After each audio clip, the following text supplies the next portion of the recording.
Firefighters in Collier County making progress to contain a large wildfire just south of 75, about 25 miles east of Naples. The fire has burned more than 35,000 acres. At least 60% of the blaze has been contained. The exact cause of the fire has not been released, but our extreme drought conditions creating the perfect environment for even a tiny spark to develop into a dangerous wildfire. With more, we are joined by WGCU's senior environmental reporter, Tom Bayles. Can you explain why we are in such an extreme drought at this point? Yes, in February of last year, basically the spigot got shut off.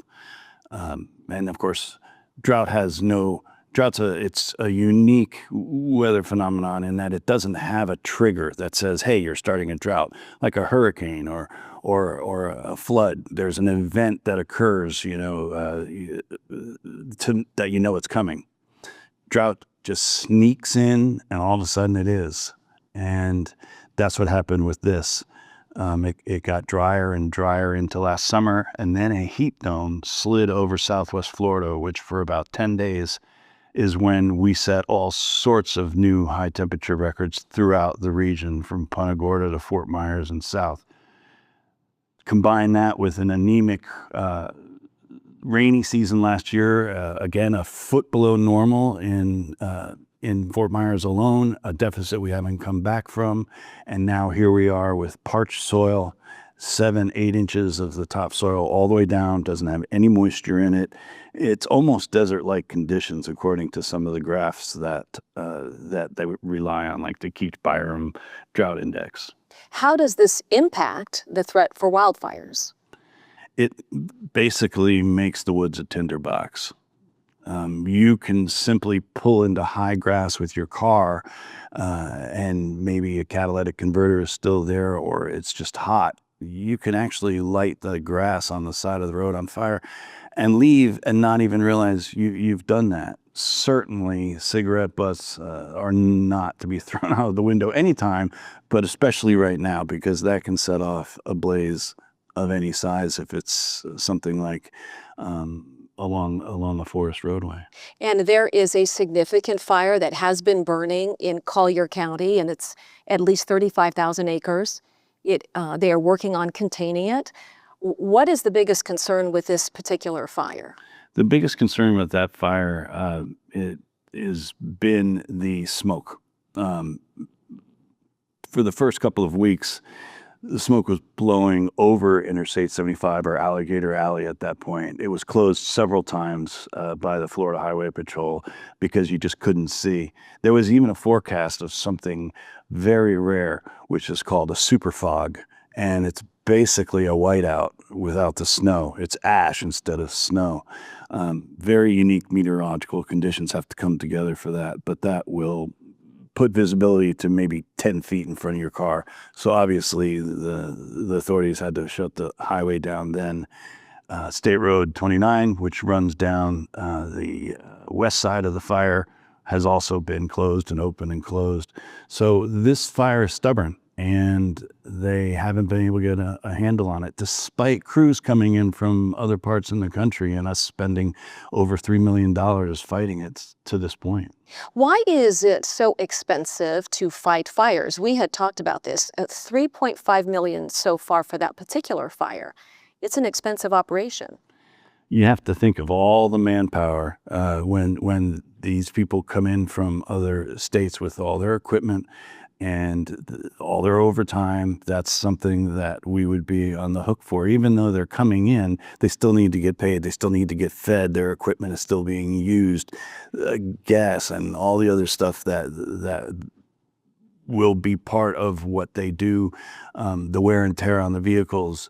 All of that stuff is billed and is paid. That, and then you have drops of helicopter drops of water and some stuff to do backfires to keep the fire, to burn out ahead of the fire.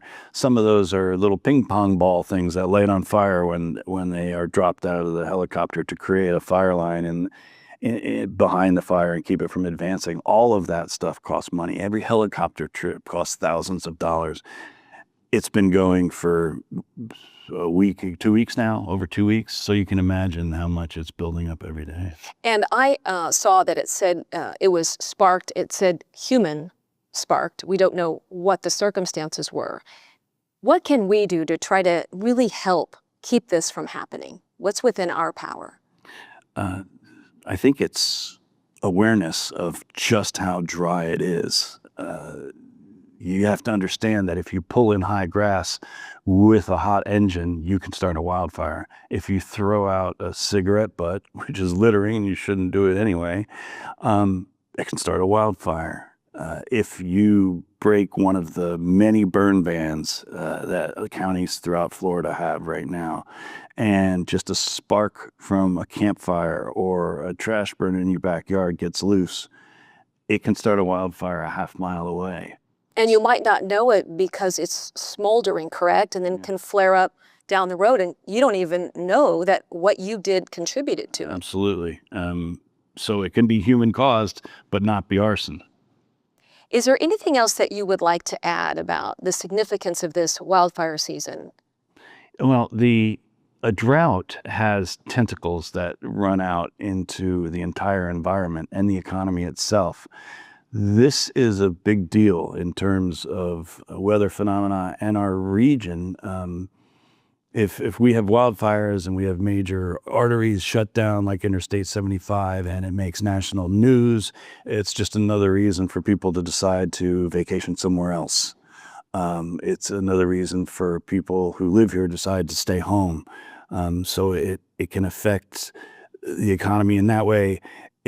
There's also a loss of quality of life. You can't go to the Big Cypress National Preserve. Certain areas now, they're starting to reopen. But while the wildfire was doing its thing more actively in the last few weeks, the whole area was shut down.